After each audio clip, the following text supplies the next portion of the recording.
outgrows. Love does not delight in evil, but rejoices with the truth. It always protects, always trusts, always hopes, and always perseveres. And now, these three remain: faith, hope, and love. But the greatest of this is love.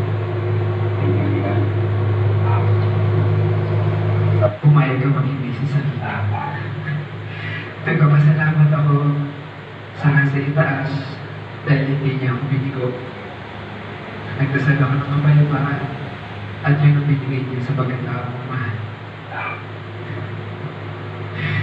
Salamat mahal dahil simula sa araw na to, binibigyan mo ako ng pahintulot na busitin sa araw-araw. Binibigyan mo ako ng pahintulot na marinig ang magarapong halakat mo at mga kwento. At higit sa lahat, binibigyan mo ako ng pagkakataon na piliin ka sa araw-araw. Hindi ko may ipapangako, ngiti ang palaging madadala ko sa buhay mo. Ang may ipapangako ko ay kapag nanunod na ang mga damdamin natin sa sama ng loob sa isa't isa.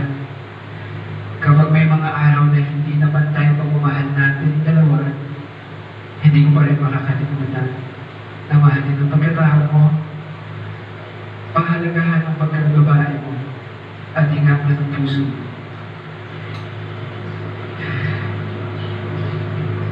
Simula sa araw na ito, hindi ka na mag-iisa.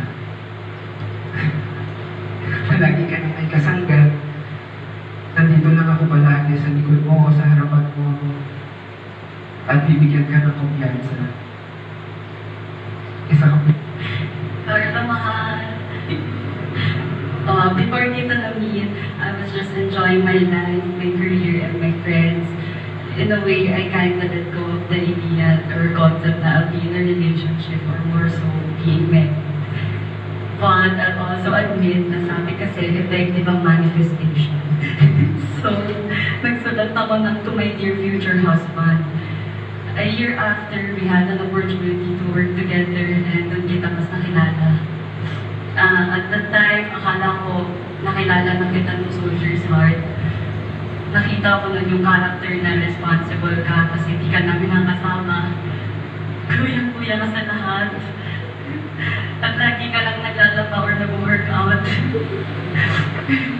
But as I got to know you better, ang dami pa pala na you have a lot of good qualities na talagang aligned sa na-imagine ko gusto kong makasama sa buhay.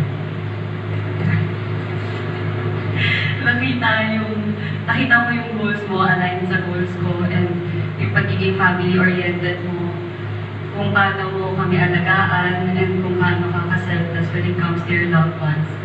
At lalo na kung paano ka sa family. Siguro, yun yung pinaka-sign sa akin na ikaw yung para sa akin.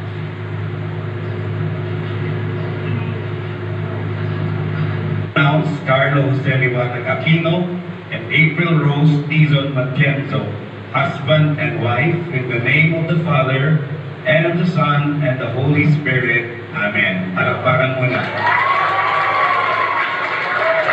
Remain our husband as Mr. and Mrs. Carlo and April Aquino.